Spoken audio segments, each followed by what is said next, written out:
بسم الله الرحمن الرحيم. أن الحمد لله نحمده ونستعينه ونستغفره ونعوذ بالله من شرور أنفسنا ومن سيئات أعمالنا. من يهده الله فلا مضل له ومن يضلل فلا هادي له. وأشهد أن لا إله إلا الله وحده لا شريك له. وأشهد أن محمدًا عبده ورسوله صلوات الله وسلامه عليه تسليما كثيرا. أما بعد.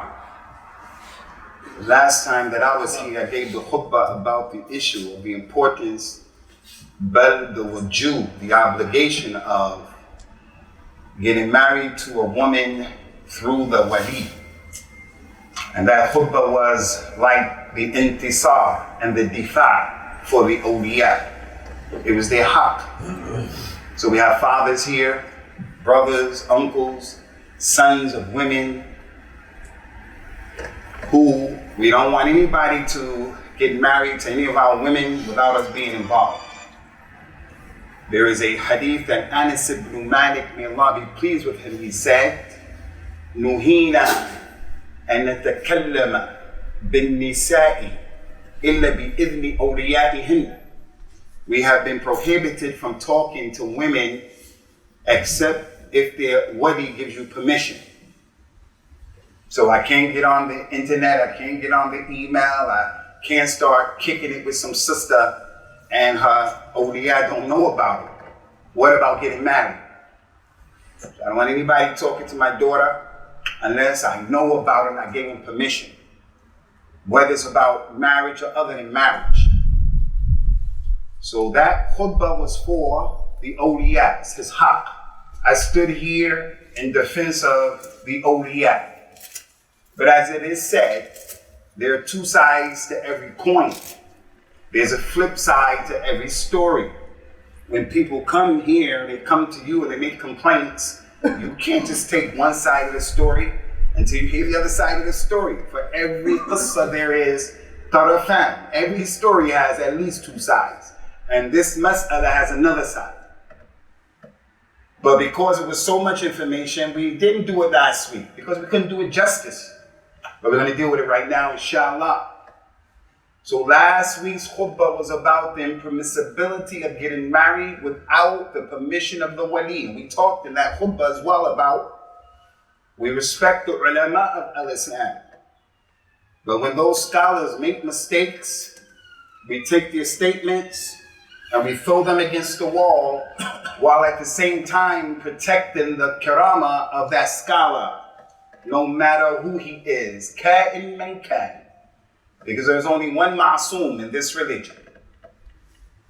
Only one. The tremendous companion Abdullah ibn Abbas was from the ulama of the companions. Some of the people of Iraq were asking him questions about the deen. They asked him a question and he gave them the answer. And he gave them the dalil. And they said, Rasulullah did this and he said this about the issue, so that's why we should do it. Sallallahu alayhi wa sallam. Someone in the audience said, yeah, we know Rasulullah said that, but Abu Bakr and Umar, they took another position. They said something else. Anas ibn Malik, the Muslim bil-haqq, radiyallahu anhu. He got up and he started wiping his clothes off. And he said, I tell you that the Messenger of Allah said something and you to hajjijini with Abu Bakr Umar. He said, I'm getting out of here. Something's wrong with your Islam. Something's wrong with this community. Something's wrong with your family, your father, your son. I tell you Rasulullah, you tell me Abu Bakr and Umar. What about the one who you tell him Rasulullah says and he tells you, but Obama said, but Tony Blair said, but Margaret Thatcher said, but the kuffar said. Miss us with that stuff. We're here on this day, Friday, because we're Muslims. And we take the statements of the Nabi of Islam, sallallahu alaihi wasallam, and we put them over everybody else's statement. You're in this masjid all by yourself. And you're on an issue all by yourself, standing right here.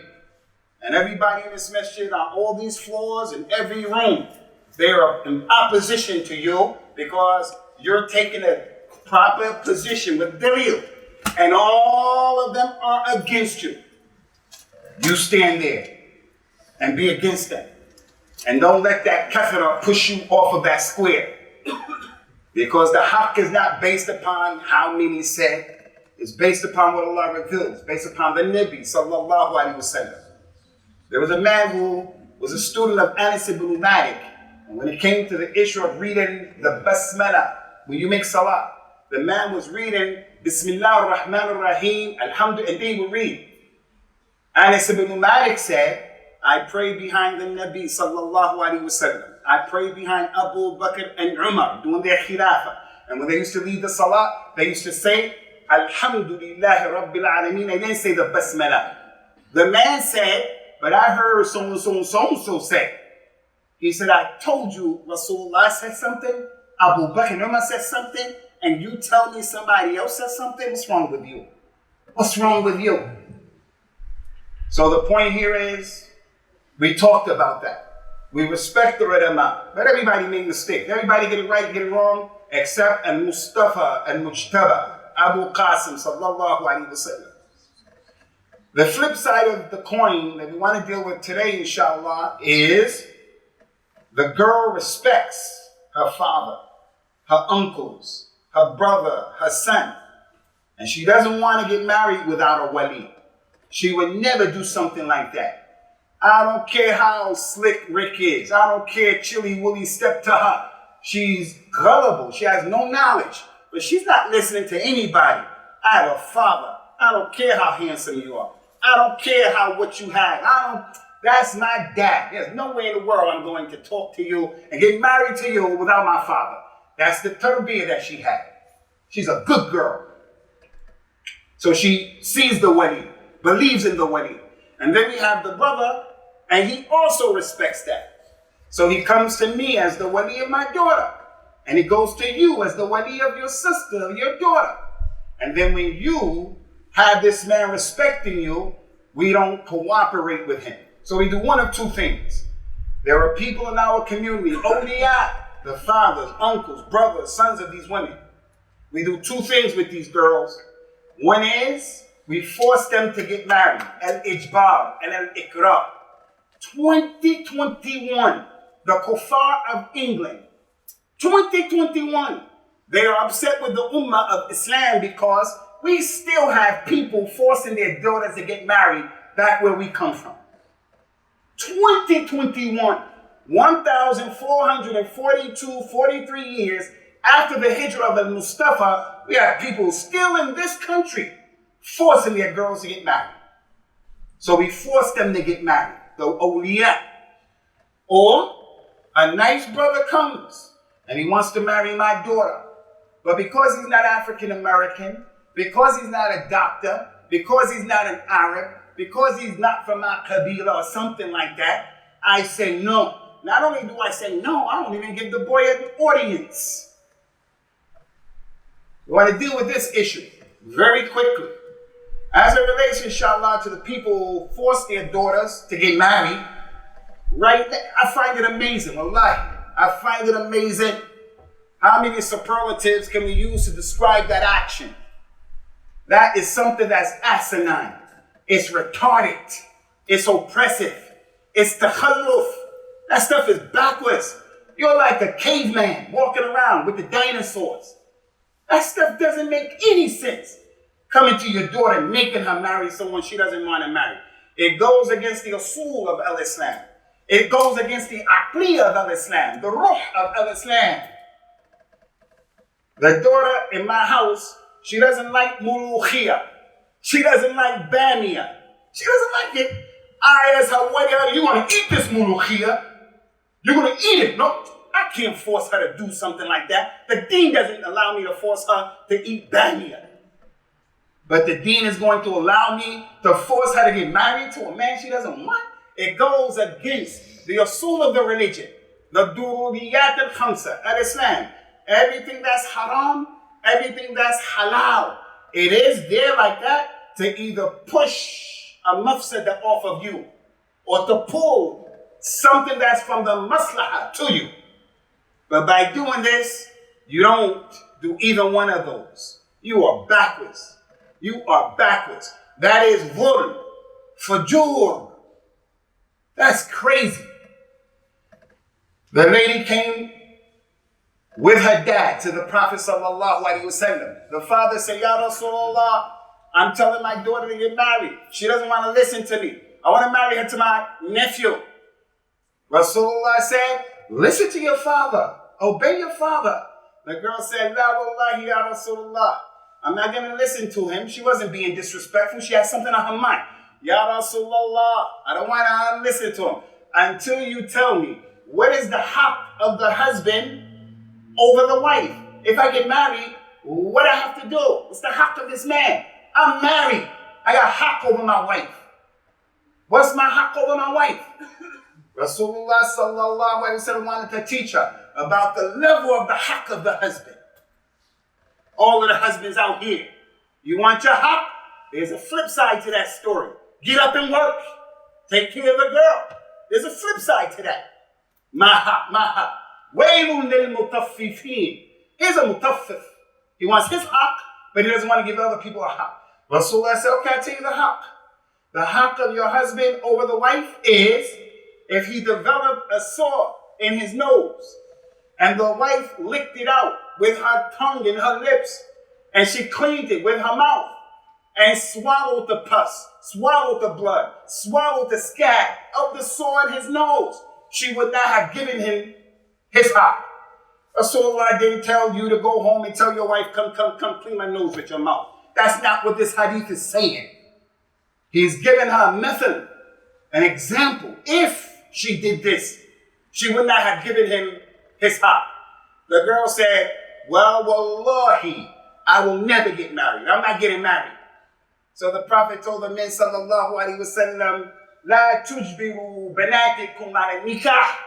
Don't force your girls to get married. She doesn't want to get married. Don't force your girls to get married. Another lady, her name was Khansa bintu Khidam from the Ansar. May Allah be pleased with her. She was a thayyib. She had been married before. Now she's not married. She said that her father married her off without asking her, without taking her permission. So what did she do? Did she sit in the house? She came to the Nabi of Islam for the haqq that Islam has for her. Ya Rasulullah, my father married me off and I'm a thayyib and he didn't even ask me. He just did it. Just did it. The Prophet sallallahu alaihi wasallam nullified that marriage. Said it doesn't count. Doesn't count. And then the girl just wasn't married anymore because the father can't do that to her. So she was married. A thayyib. A thayyib is in Islam, the Muslim lady, the lady who she was married but she's divorced now. She was married but she's a widow now. She was married in Jahiliyyah. She's a thayyib. Or in Jahiliyyah, she lost her virginity, akramakum Allah. She's not a virgin. The thayyib is the one who's not a virgin. So she has a level of experience that the virgin doesn't have. That's a thayyib. She could be any of that. And he said about the thayyib, الثَّيِّبُ وَحَقُّ بِنَفْسِهَا مِنْ وَلِيِّهَا. The lady who's a thayyib has more haqq over herself than her wali. I have a daughter who's married. My daughter gets divorced last time, Allah. I don't want her to marry this next guy. She has more right over what I said. So that lady was a thayyib. It happened with a girl who was a virgin. The virgin came. Her father married her without asking her, without taking her position. Compelled her. Listen to this, because this is what we have where we come from. In cities like Birmingham and Leeds and Keighley, these places. 2021. The girl was a virgin girl. She came, Ya Rasulullah, my father has married me to the son of his brother, Ibn Ammi, my cousin. Like what we do back in the village. You want to marry your cousin back in the village? No problem. No problem. But what are you talking about? Your son just came out 2 months ago. Your brother had a daughter 1 month ago. And automatically it's written, these two get married. And there's an ittifaq already. All right, you make that ittifaq. But when they get older, inshallah, they don't agree to that, you can't force them. That's backwards. You're a caveman. You should be walking around with one of those big bats that the cavemen used to have. If that story is true, you are backwards. That's your daughter. Allah mentioned in the Quran about marriage. وَجَعَلَ بَيْنَهُمْ مَوَدَّةً وَرَحْمَةً. Allah put between the man and his wife love and mercy. Where is the love? She doesn't want to marry this man. She grew up right here in the UK. Her cousin grew up somewhere far away in some remote place. He doesn't know English. He doesn't have anything in common with this girl anymore except the deen and the aqarib. That's it. The way she's thinking, different from him. She's educated. He's not. She's religious. He's not. But I have to help. I have to help my relatives. And that's okay. That's okay. Provided your daughter is okay with that. But he's going to force her. So the Nabi sallallahu alayhi wa sallam said to that girl, if you like, you can stay with him. And if you like, you can get out of it. At-takhyir. I leave it up to you. You're married, you can stay if you want. But listen to what the girl said. He married me to his brother's son, the yarfa bihi khasisata. He did that so he can raise his position with his relatives. He did that so he can get benefit from the people. That's what they used to do in Jahiliyyah. I marry you to my sister, and you marry me to your sister, and that, like that, friends. Can't do that in Islam unless the girls agree. So the girl, she said, okay, Ya Rasulullah, I'll do it. I'll agree to stay in it. But the reason why I came to you, listen to this, لِيَعْلَمِ النِّسَاءِ أَنَّهُ لَيْسَ إِلَى الْآبَاءِ فِي الْأَمْرِ مِنْ شَيْءٍ.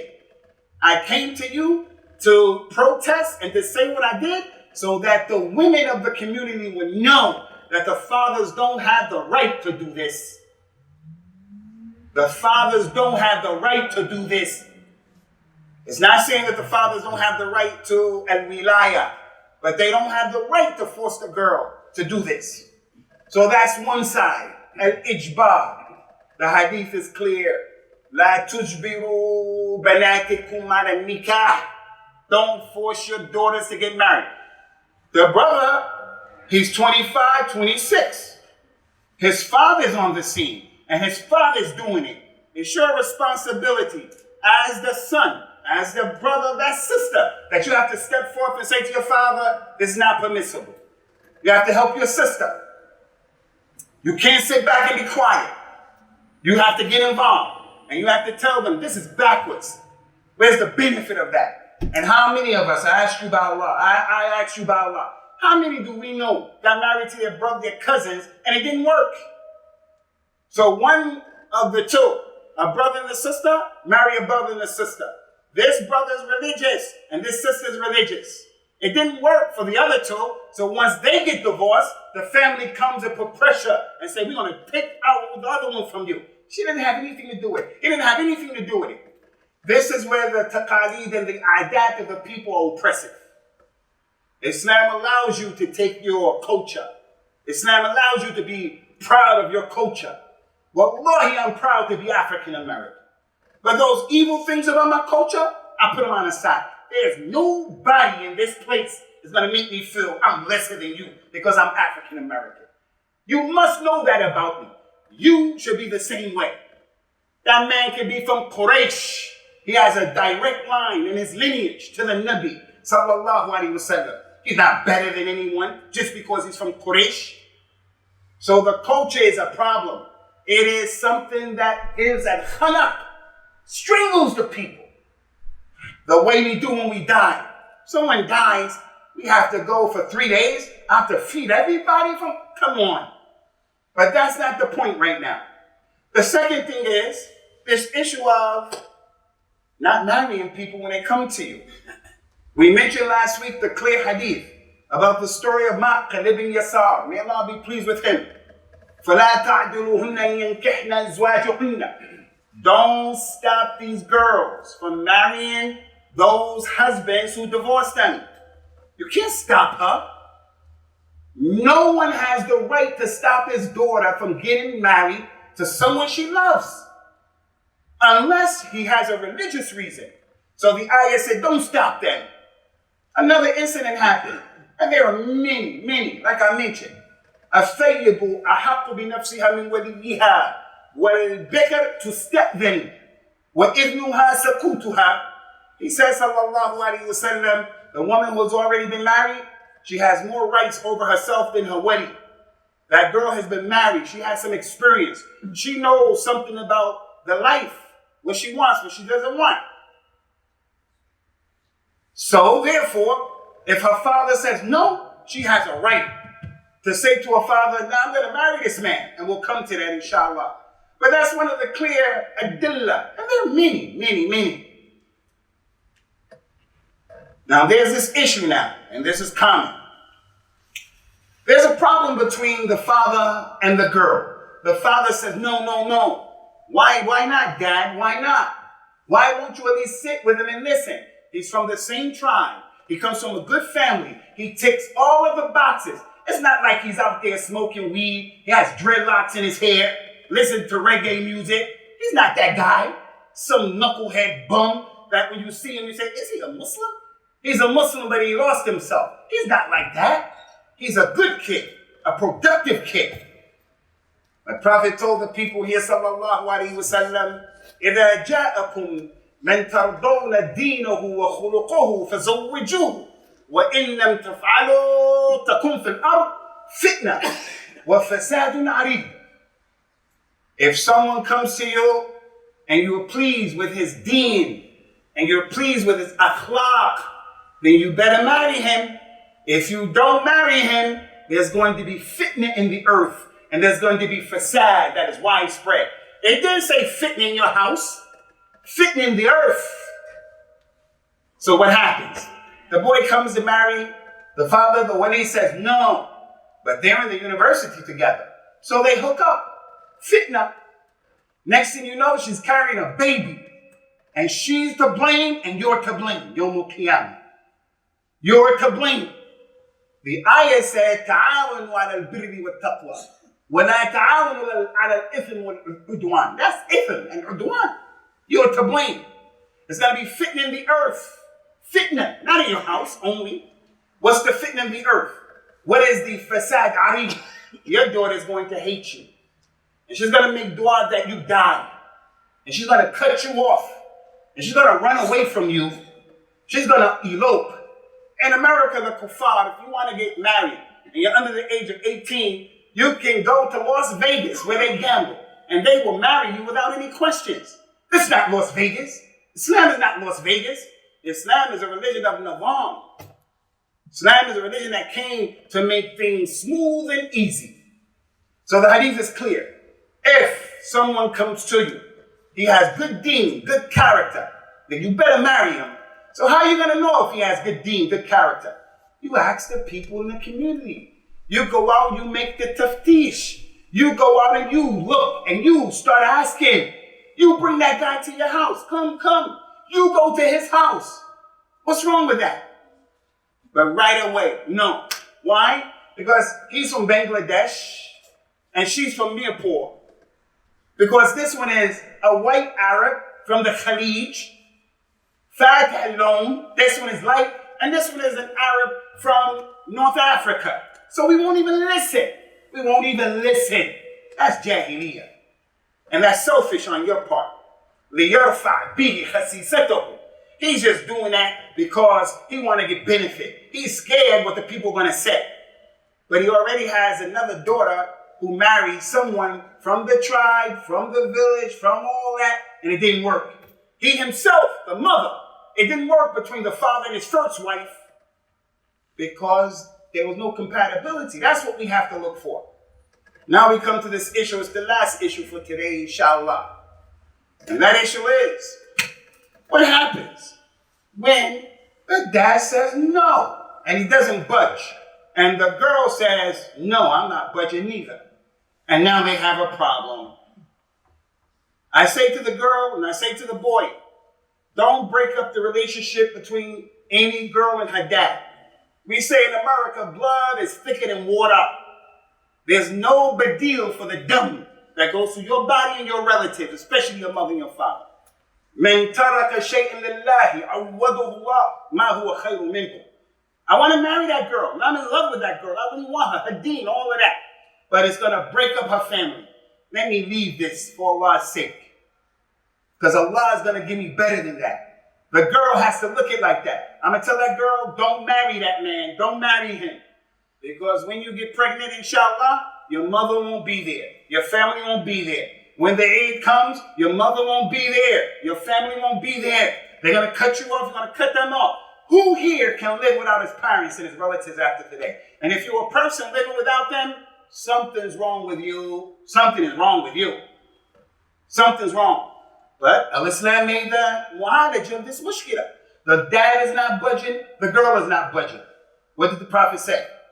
He says, sallallahu alayhi wa sallam, الثيب أحق بنفسها من وليها وإذا اشتجر فالسلطان ولي من لا ولي لها. The girl who's been married has more rights over herself than her dad. She's been married. You want to get married again. Father says no. She finds someone. Dad, I'm going to do it. No, I'm going to do it. The Prophet said, if the father and the girl fight, meaning they misunderstand, they can't come to an understanding. No, yes, no, yes. Rasulullah allowed for the power and the wilayah of the father to be taken from him and to be given to the sultan of the Muslims.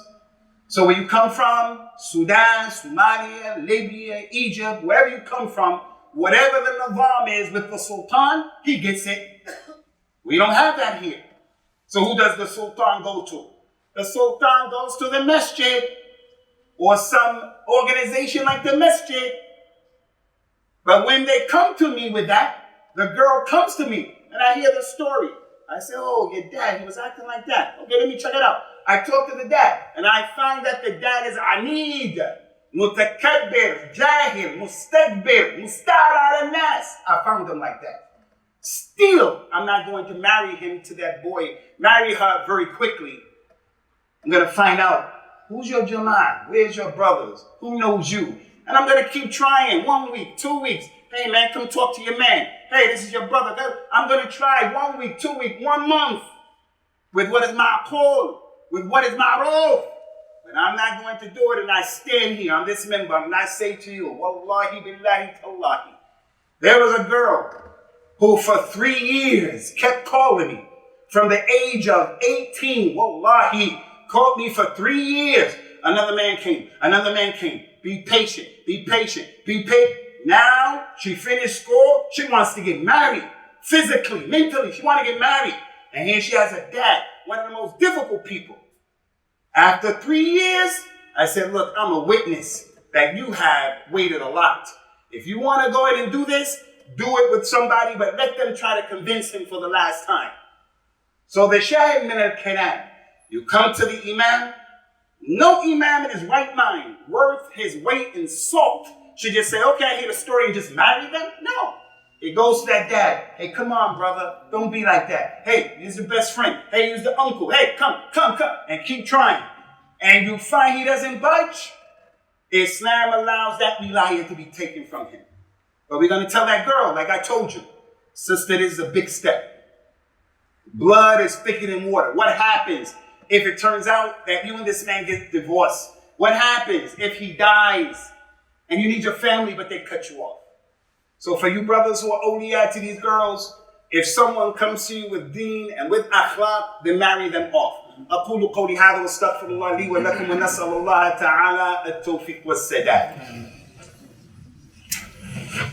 We don't have time. Alhamdulillah, wassalatu wassalamu ala rasulillah. Very important issue. There's something in Islam when it comes to marriage called al-kufu. Al-kufu.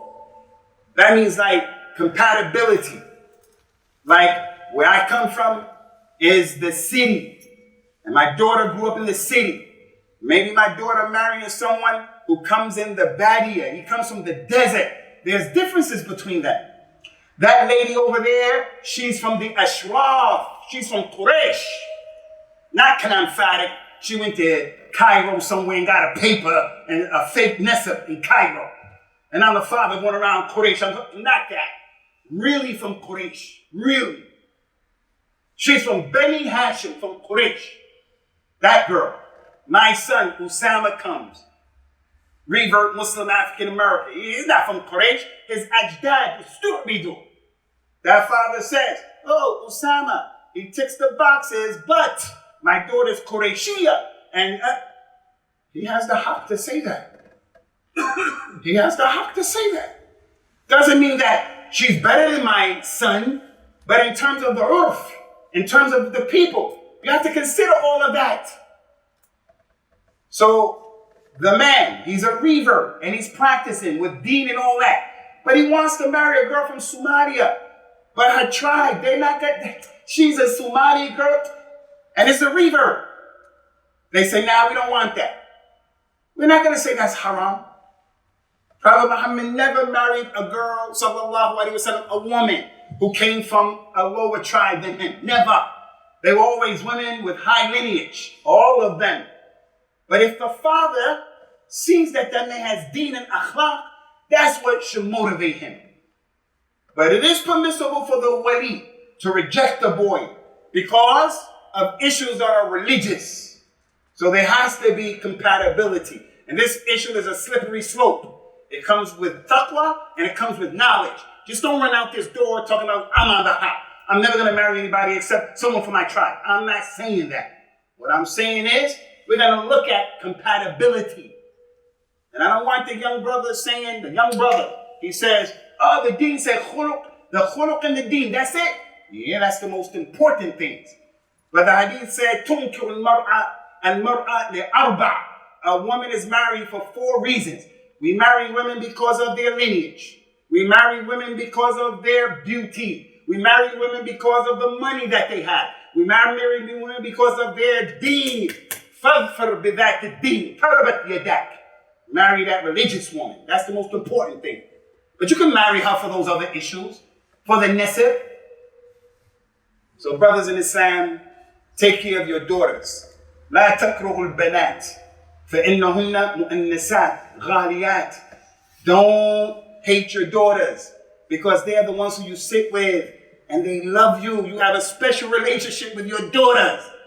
Who here has son and daughters? Our alaqah with our daughters is different. Daughter is different. They are expensive. So take care of the mas'uliyah of our daughters. May Allah Ta'ala protect us all and make it easy for us to practice this deen. Give us knowledge and understanding of this religion. And give us the tawfiq, inshaAllah Ta'ala, to make the right decisions in these tough times. Aqim as-salat. Yarhamukumullah. Allahu Akbar.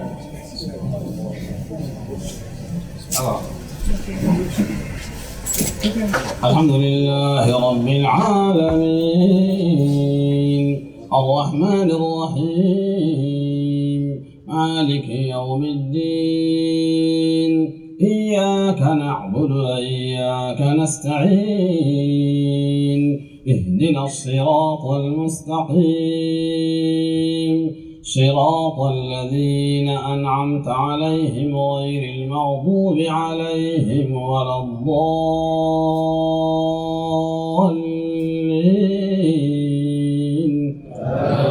آمين. والعصر إن الإنسان لفي خسر إلا الذين آمنوا وعملوا الصالحات وتواصوا بالحق وتواصوا بالصبر. الله أكبر.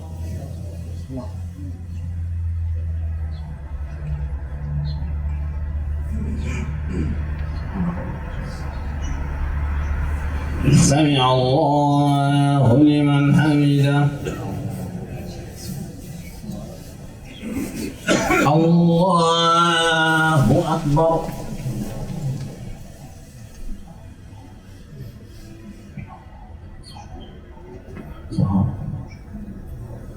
الله أكبر.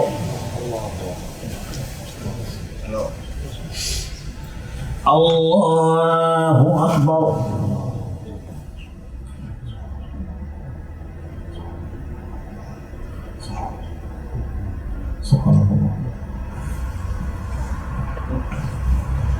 الله أكبر. الحمد لله رب العالمين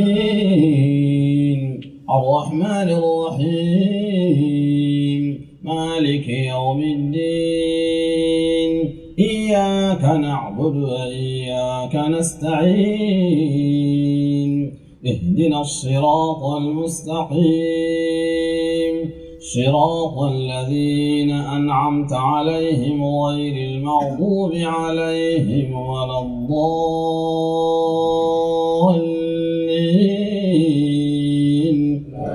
آمين. قل هو الله أحد الله الصمد لم يلد ولم يولد ولم يكن له كفوا أحد. الله أكبر.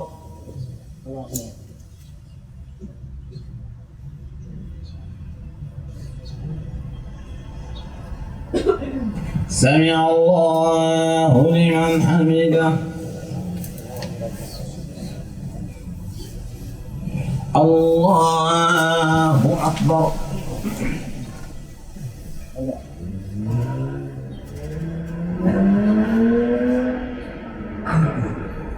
الله أكبر.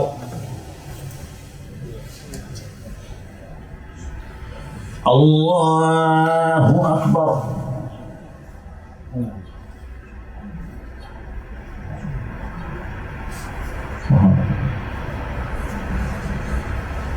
الله أكبر.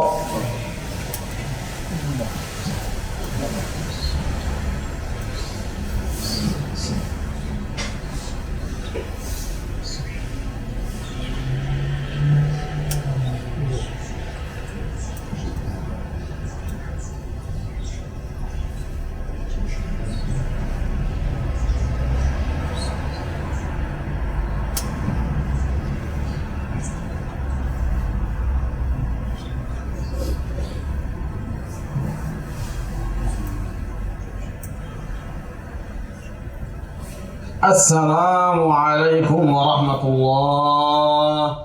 السلام عليكم ورحمة الله.